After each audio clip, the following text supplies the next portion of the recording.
Halo semuanya, sekarang saya akan kembali melanjutkan cerita dari akun Restu Wiratmaja yang berjudul Ngunduh Jiwo, bagian kelima.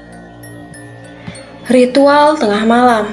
Ibu Sri masih terkapar dalam tempat tidurnya. Dia menyadari bahwa pernikahan yang nantinya akan dilakukan oleh anaknya dengan seorang pria yang bernama Bagus tidak akan berjalan dengan mulus. Orang tua Bagus hanya menginginkan Dini sebagai wadah dari demit manten yang tiap tahun atau tiap kali anaknya menikah, demit itu akan menjadikan istrinya sebagai wadah. Kendala terbesar yang nantinya akan dihadapi oleh Ibu Sri adalah pembuktian terhadap kejahatan yang telah dilakukan oleh Bunda Melati kepada keluarganya. Ia sama sekali tidak menyangka bahwa semua teror yang terjadi kepadanya merupakan satu dari banyaknya serangkaian rencana yang sudah dipersiapkan oleh keluarga dari Bunda Melati. Kini Ibu Sri hanya bisa memegangi lukanya sembari melihat langit-langit kamar. Ia juga tidak peduli jika nantinya akan ada teror semacamnya. Ia tampak lelah dan tidak bergairah lagi untuk menjalani kehidupan yang penuh dengan kebohongan. Namun hati kecilnya menangis. Dia merasa telah gagal untuk memberikan kebahagiaan kepada anaknya sendiri. Terlebih lagi keluarganya adalah orang biasa. Rakyat kecil yang sederhana memberikan kebahagiaan kepada anak perempuannya. Saat dimana Ibu Sri sedang memikirkan sesuatu yang tidak-tidak, dia berencana untuk mencari cara agar bisa menghentikan ini semua. Dengan cepat, Sisir dan Melati, ucapnya sambil meneteskan air mata. Perlahan, ia membangkitkan tubuhnya yang masih terlentang di atas kasur. Ia berusaha menarik sebuah beban rasa sakitnya. Bagian kepala yang sudah terluka kini berganti kepada bagian leher yang memiliki luka dengan fatal. Aku harus membakar semuanya. Ibu Sri menengok ke arah jendela kamarnya. Masih ada waktu untuk menghentikan ini semua. Dia hanya membakar semua melati dan sisir pemberian dari perias pengantin yang memberikan efek teror mematikan kepadanya. Matahari sudah sedikit redup. Cahayanya benar-benar memberikan kehangatan, tapi tidak bagi hati dan pikirannya yang semakin panas, seperti terbakar oleh amarah, dendam yang menggebu-gebu. Sembari memegangi lehernya, Ibu Sri mengangkat satu persatu kakinya dan memindahkannya ke bagian bawah kasur. Ia berencana untuk keluar dari kamarnya dan bertujuan untuk menuju kamar Dini. Saat Ibu Sri membuka pintu kamarnya, ia terkejut dengan kehadiran dua orang asing wanita yang sudah duduk di ruang tamu. Dua orang wanita tersebut langsung menundukkan kepalanya sebagai tanda penghormatan kepada Ibu Sri. Siapa kalian? Saya perias pengantin yang sudah ditugaskan oleh Bunda Melati untuk membawa anak ibu ke tempat kami. Sudah 2 hari rasanya dia tidak pernah kembali. Kami ingin melihat wajah cantiknya dan menyesuaikan lagi dengan riasan yang kami sandingkan untuk pesta pernikahan nanti. Tidak, saya tidak menyetujui pernikahan ini. Dua orang wanita tersebut adalah Bi Imah dan juga Cici. Keduanya berencana untuk mengambil Dini untuk kembali dirias. Nanti saat pesta pernikahan tiba. Cici dan Bi Imah hanya tersenyum.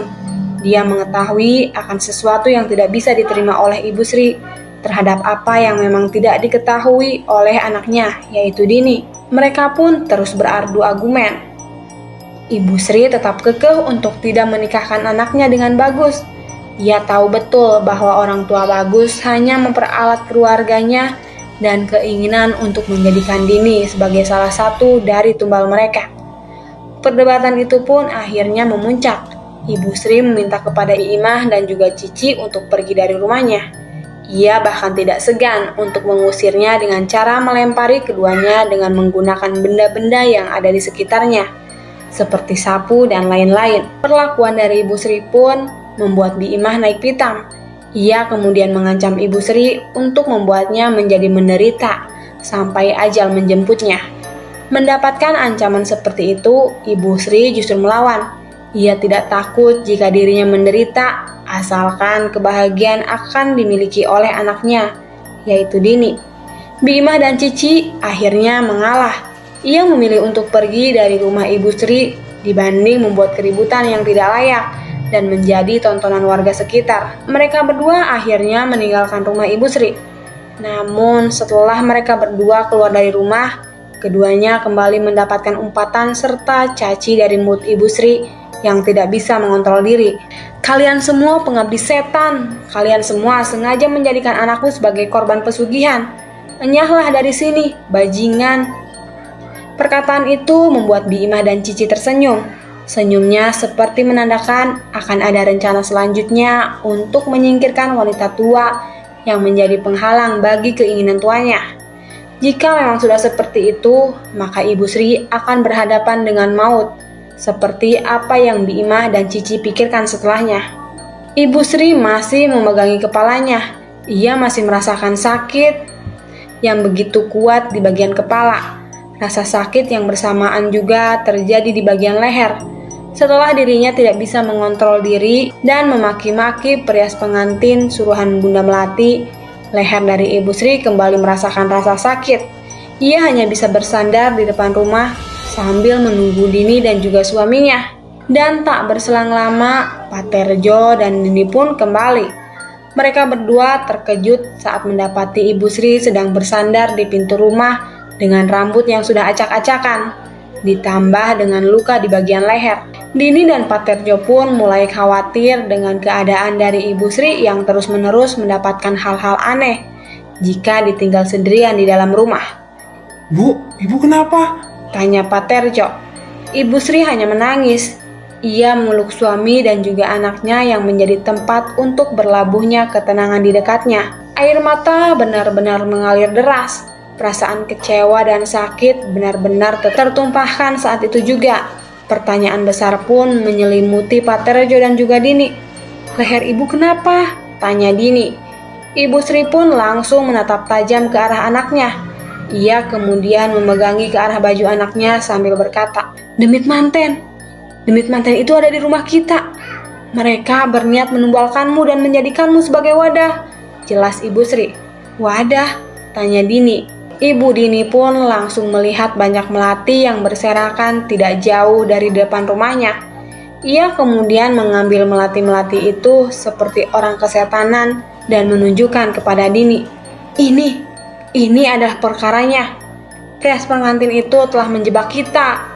Dia ingin membunuh ibu dengan ini," ucap Ibu Sri sembari menunjukkan bunga melati itu kepada Dini. Dini hanya terdiam. Dia kemudian mengambil bunga tersebut. Matanya seperti terhipnotis untuk memakan bunga tersebut. Perlahan Dini menelan ludahnya seperti menelan dahaga lapar yang sudah ditunggu-tunggu olehnya. "Ini makananku, Bu," ucap Dini. Dini pun membuka mulutnya lebar-lebar. Ia kemudian mengarahkan melati itu ke dalam mulutnya sebelum akhirnya Ibu Sri mengambil lebih dulu bunga melati yang ingin dimakan oleh Dini. "Jangan kau makan bunga ini harus dibakar. Sisir yang kau gunakan juga harus dibakar," jelas Ibu Sri. Dini yang mengetahui hal itu langsung marah. Ia kemudian berusaha untuk mengambil paksa bunga melati yang sudah berpegang tangan darinya. Sedangkan Ibu Sri, ia menginjak bunga melati tersebut tepat di hadapan anaknya sendiri. "Gara-gara ini, leherku jadi terluka. Gara-gara ini, kehidupanku juga jadi hancur." Pak Terjo dan Dini hanya terdiam sambil melihat tingkah Ibu Sri yang sangat emosi terhadap sebuah bunga melati yang tersebar di hadapan rumahnya. Keduanya masih belum paham apa yang terjadi kepada Ibu Sri. Namun dari raut wajahnya yang penuh kekesalan, Pak Terjo dan Dini merasa ada yang tidak beres dengan Ibu Sri, sampai-sampai dirinya harus menginjak-injak bunga melati tersebut. Setelah puas menginjak-injak bunga melati, Ibu Sri kehilangan keseimbangannya. Tubuhnya tiba-tiba terjatuh. Ibu Sri kembali pingsan. Mukanya semakin pucat. Sepertinya Ibu Sri kelelahan. Mental dan fisiknya benar-benar diserang beberapa hari ini. Mungkin penyebab dari ini semua adalah ketakutan yang dirasakan oleh Ibu Sri sendiri. Pak Terjo segera mengangkat tubuh Ibu Sri ke dalam kamar. Dini masih berada di luaran rumah. Ia masih menatap bunga-bunga melati yang diinjak-injak oleh ibunya. Seakan kebiasaannya sudah mendarah daging, Dini segera berlari ke tempat di mana bunga melati itu diinjak-injak. Ia kemudian mengambil satu persatu melati itu, lalu melahapnya seperti orang yang sedang kelaparan. Allahu Akbar, Allahu Akbar. Waktu maghrib berkumandang. Orang-orang di desa Wongso segera masuk ke dalam rumah. Mereka tahu jika waktu maghrib adalah waktu yang sangat sakral, melebihi waktu-waktu lainnya. Keadaan Ibu Sri sedikit membaik. Ia hanya perlu beristirahat penuh dan diberikan perawatan yang terbaik. Pak Terjo mengundang salah seorang ustadz yang memang berasal dari sekitaran desa. Katanya ustadz tersebut pernah mengobati orang-orang yang memang mendapatkan gangguan yang sama seperti yang telah terjadi kepada Ibu Sri. Saat dimana sang ustadz ingin memasuki rumah, dia merasa ada gesekan energi dari dalam rumah tersebut. Menurut ustadz tersebut, Ibu Sri mengalami gangguan gaib yang mungkin saja disebabkan oleh sesuatu yang berada di sekitar rumahnya. Sudah berapa lama teror ini terjadi? Tanya ustadz tersebut kepada Pak Terjo. Kira-kira sudah hampir 2 hari ini, Ustadz. Apakah sebelumnya pernah ada orang asing yang pernah memasuki rumah ini selama 2 hari kemarin? Pak Terjo terdiam. Ia bahkan tidak mengetahui akan hal tersebut. Begitu juga dengan Dini. Dia hanya menatap ustadz tersebut dengan tatapan yang tajam sambil memakan bunga melati yang sudah ia letakkan ke dalam mangkuk kecilnya. Keanehan yang terjadi pada Dini pun menarik perhatian ustadz tersebut. Ia kemudian mendekati Dini yang sedang memakan melati dengan tatapan yang berubah drastis menjadi tatapan yang sangat kosong. Sudah berapa lama anakmu memakan melati ini, Pak? Tanya ustadz itu kepada Pak Terjo. Sudah 2 hari, Pak. Siapa yang menyuruh dia memakan bunga melati ini? Pak, itu atas perintah calon mertuanya.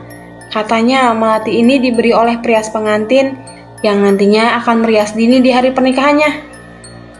Calon pengantin ya? Saat dimana ustadz tersebut sedang menatap Dini, tiba-tiba wajah Dini mendadak berubah menjadi sosok wanita pengantin. Astagfirullah. Kenapa, Ustadz?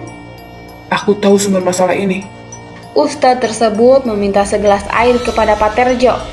Dia ingin mengeluarkan sesuatu yang memang sudah mengendap di dalam tubuh Dini dan menjadi penyebab dari gangguan aneh yang terus-menerus meneror Ibu Sri. Setelah Pak Terjo mengambilkan segelas air, ia pun langsung menyerahkannya ke ustadz tersebut. Dia bukan orang yang pertama, Pak. Maksud Ustadz? Nanti Bapak tahu setelah saya menyipratkan air ini ke wajahnya. Tapi sebelum itu, tolong tutup kamar istri Bapak. Pak Terjo pun langsung menutup pintu kamar istrinya sesuai dengan arahan ustadz tersebut. Ia tidak tahu apa yang sedang direncanakan oleh ustadz tersebut sampai-sampai harus meminta kepadanya untuk menutup pintu kamar istrinya. Mulut ustadz tersebut membaca sesuatu seperti doa khusus yang berguna untuk meruqyah seseorang yang memang sedang berada di dalam gangguan. Tidak berselang lama, ustadz ini mulai mencipratkan air ke wajah Dini, dan hal yang mengerikan pun terjadi. Tiba-tiba lampu rumah menjadi mati. Angin bertiup dengan kencangnya hingga membuat jendela rumah menjadi terbuka. Terdengar suara-suara aneh dari luaran. Dini yang awalnya menatap ustadz tersebut, kini dirinya mengganti posisi wajahnya menjadi menunduk ke arah bawah. Sang ustadz seperti mengetahui sosok yang merasuki tubuh Dini. Dia yakin sosok yang sama pernah dia temui, namun dengan wadah atau orang yang berbeda. Assalamualaikum. Ustadz itu memulai pembicaraan dengan menyapa sosok yang merasuki Dini. Namun, sosok yang merasuki Dini menjawab dengan tawaan ringan, layaknya orang yang sedang meremehkan sesuatu yang ada di hadapannya. Kita bertemu lagi, Rahayu. Apa keinginanmu, Taj? Aku ingin kamu keluar dari tubuh ini dan kembali ke tuanmu.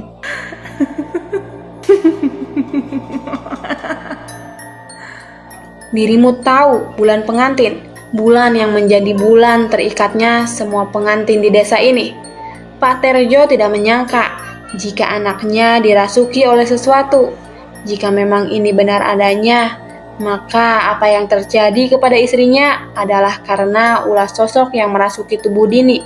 Jadi apa keinginanmu? Tanya sang ustadz. Tangan-tangan Dini mulai mengeluarkan urat-uratnya.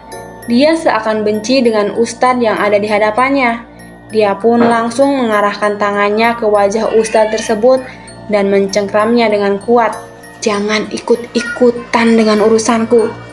Sang ustadz berusaha melepaskan tangan yang mencengkram wajahnya dengan kuat. Pak Terjo ingin membantu ustadz tersebut, namun anehnya dia langsung terpental seperti ada sesuatu yang melarangnya untuk mendekat. "Jangan ganggu ritualku." Sosok yang merasuki tubuh Dini kembali memberikan ancaman. Kali ini dia mengancam kepada ustadz tersebut untuk tidak mengganggunya tepat di malam ritual tiba. Namun lagi dan lagi, sang ustadz hanya membaca zikir sembari menahan tangan dari Dini yang dengan kuatnya mencengkram wajah sang ustadz dengan sangat kuat. "Jangan ambil tumbalku." Saat kalimat tumbal itu diucapkan, Pak Terjo langsung terkejut. Ia baru mengetahui jika anaknya sudah ditandai dengan cara dijadikan tumbal oleh seseorang lewat dengan sosok yang merasuki tubuh Dini. Pak Terjo hanya bisa mengulurkan tangannya sembari meminta kepada ustadz tersebut untuk menyadarkan Dini dengan cepat. Namun usahanya sia-sia. Saat dimana ustadz tersebut ingin melepaskan sosok yang merasuki tubuh Dini, tiba-tiba ada bayangan hitam yang keluar dari tubuh Dini dan masuk ke dalam kamar Ibu Sri dengan cepat. Saat ustadz tersebut ingin mengejarnya, pintu kamar mendadak tertutup dengan sendirinya. Lampu rumah kembali menyala. Keadaan menjadi normal. Hanya saja ada yang tidak beres dengan Ibu Sri, yang tiba-tiba langsung sadar saat pintu tersebut menutup dengan sendirinya. Mula-mula mereka berdua segera mengangkat tubuh Dini ke kamarnya. Lalu mereka kembali lagi untuk menyelamatkan Ibu Sri yang sedang terperangkap di dalam kamar. Entah apa yang terjadi di dalam. Mereka mendengar seperti ada sesuatu yang sedang dilakukan oleh Ibu Sri. Dan benar saja, tidak berselang lama kemudian terdengar suara teriakan minta tolong dari dalam kamar tersebut. Ustadz itu meminta kepada Pak Terjo untuk membantunya menobrak pintu. Dan saat pintu didobrak, mereka berdua melihat sesuatu yang kurang mengenakan untuk dipandang. Ibu Sri sedang membuka seluruh pakaiannya dan menggaruki sekujur tubuhnya dengan kuku-kuku di tangannya hingga menyebabkan tubuhnya menjadi luka. "Astagfirullah, Ibu!" Sang ustadz menjadi serba salah. Di sisi lain, dirinya ingin menyelamatkan Ibu Sri. Namun di sisi lain, aurat Ibu Sri terbuka dengan jelas. Untuk menyelesaikannya, Pak Terjo pun segera memakaikan lagi seluruh pakaian yang sudah dilepas oleh Ibu Sri untuk nantinya dapat dengan mudah si ustadz tersebut dalam mengeluarkan sosok yang sedang berpindah wadah ke dalam tubuh Ibu Sri. Malam itu, sang ustadz segera menenangkan keadaan. Dirinya seperti terbawa ke masa lalu saat berusaha menyelamatkan seseorang yang kasusnya sama seperti apa yang terjadi kepada Dini dan juga Ibu Sri. Setelah selesai, sang ustadz pamit untuk pulang. Ia meminta kepada Pak Terjo untuk mengelilingi rumahnya di tiap pagi, siang, dan menjelang maghrib. Jika ada bunga melati yang berserakan, segera ambil dan bakar. 4 hari sebelum pesta pernikahan, Desa Tejokromo. Waktu kembali berputar dengan cepat. Mentari bersinar dengan terangnya di Desa Tejokromo. Suara ayam berkokok terus-menerus bersahutan. Kini Pak Sumardi dan Ibu Sumi kembali memiliki tugas terhadap pemecahan konflik lama yang telah terjadi di 2 desa yang berbeda, yaitu Desa Tejokromo dan juga Desa Wongso. Mereka berdua kembali berangkat ke Desa Wongso untuk menemui Mbah Sur.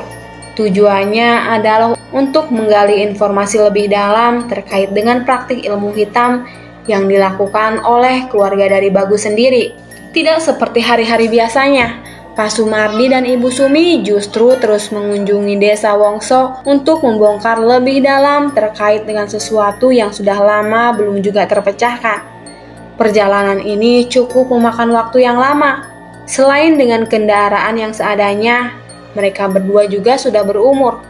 Kini keduanya sama-sama berjuang untuk mengetahui lebih dalam terkait dengan misteri yang sudah lama terpendam di desanya. Tiba di Desa Wongso, Ibu Sumi dan Pak Sumardi langsung bertolak ke rumah Mbah Sur. Keduanya memang sudah janjian terlebih dahulu untuk mengobrol lebih panjang akan cerita yang belum pernah ia ketahui sebelumnya. Dan saat dimana ketika mereka tiba di rumah Mbah Sur sudah berdiri di depan rumahnya sambil mengulurkan tangan. "Ayo cepat masuk, kalian harus tahu ini." Pak Sumardi dan Ibu Sumi segera masuk ke dalam rumah Mbah Sur. Sepertinya Mbah Sur memiliki cerita yang menarik sampai-sampai dirinya begitu antusias untuk membagikan ceritanya kepada Pak Sumardi dan Ibu Sumi. "Semalam ada salah seorang warga yang mengalami kerasukan. Namun sosok yang merasukinya selalu berpindah wadah. Berpindah wadah? Maksudnya, Mbah?" "Namanya Ibu Sri dan Dini. Aku baru tahu jika Dini adalah wanita yang nantinya akan dijodohkan oleh Bagus." Ibu Sri dan Pak Sumardi masih belum paham dengan cerita Mbah Sur yang sedikit kurang jelas terhadap alur cerita yang dia ceritakan. Begini. Beberapa hari ke depan, bulan pernikahan akan tiba. Tepat bulan itu tiba, Bagus akan menikah dengan seorang gadis yang berasal dari desa Wongso yang bernama Dini. Namun selama beberapa hari ini, orang tuanya selalu mendapati teror yang mengerikan. Dan ini salah satunya, ucap Mbah Sur sembari menunjukkan luka di lehernya. Luka leher. Benar. Leher Ibu Sri terluka karena dirinya menggorok lehernya sendiri dengan pisau dapur. Untungnya dia masih bisa diselamatkan. Ibu Sri dan Pak Sumardi sempat menaikkan alis matanya sebagai tanda ngilu mendengar cerita seram itu. Mereka berdua tidak bisa membayangkan jika leher sendiri digorok menggunakan pisau dapur. Belum cukup sampai situ. Malam tadi, Ibu Sri kerasukan sesuatu yang berasal dari tubuh Dini. Ternyata sosok itu berpindah wadah dari Dini ke tubuh Ibu Sri. Tambah lagi Mbah Sur. Lalu, apa yang terjadi? Tanya Pak Sumardi. Ibu Sri menggaruk tubuhnya sendiri dengan kedua tangannya sampai terluka. Mula-mula, dia membuka semua pakaiannya sampai tidak ada satu kain pun yang menempel di tubuhnya. Lalu dia menggaruk tubuhnya. Kemaluan dan bagian payudara hingga tergores oleh kuku-kukunya. Tak disangka, ternyata memang benar adanya. Ibu Sumi sudah memprediksi dari awal jika Bagus mencari wanita di desa Wongso. Benar seperti apa yang dikatakan oleh orang tua dari almarhum Wati. Keluarga Bagus mungkin saja dalang dari perbuatan kejam ini. Mereka jelas-jelas telah melakukan dosa besar terhadap orang-orang yang tidak bersalah demi kepentingan pribadi yang dia jalankan bersama dengan orang-orangnya. Lalu, apa yang harus kami lakukan? Tanya Ibu Sumi kepada Mbah Sur. Biasanya perias pengantin itu akan mendatangi rumah dari calon pengantin Bagus. Aku mengenali rupanya. Mbah Sur berniat membantu Pak Sumardi dan Ibu Sumi untuk mengetahui perias pengantin dari setiap calon pengantin yang akan dinikahkan oleh Bagus. Karena itulah, kesempatan ini menjadi kesempatan yang sangat langka. Di sisi lain, kesempatan ini hanya sekali datangnya. Kesabaran yang dilakukan oleh Pak Sumardi dan Ibu Sumi benar-benar membuahkan hasil. Sebentar lagi, keduanya akan mengetahui terkait dengan misteri kematian para pengantin yang meninggal setiap bulan pengantin tiba. Sementara itu, desa Tejokromo. Bi Imah kembali menghadap Bunda Melati. Dia sepertinya ingin memberitahukan akan sebuah hal terkait dengan pekerjaannya saat ini. "Bunda, akan ada banyak gangguan dalam acara pernikahan tiba nanti. Aku tahu. Mungkinkah ritualnya dipercepat?" Sabar sejenak. Kita ikuti semua keinginannya. Yang terpenting, kita harus tahu siapa yang benar-benar berkontribusi untuk menggagalkan rencana kita. Bulan pernikahan akan tiba 4 hari dari sekarang. Orang-orang berbondong-bondong untuk menikah. Akan tetapi Bunda Melati dan juga Bi Imah telah menyusun rencana untuk melancarkan aksinya. Namun, dapatkah Pak Sumardi dan Ibu Sumi membongkar misteri ngunduh jiwa ini?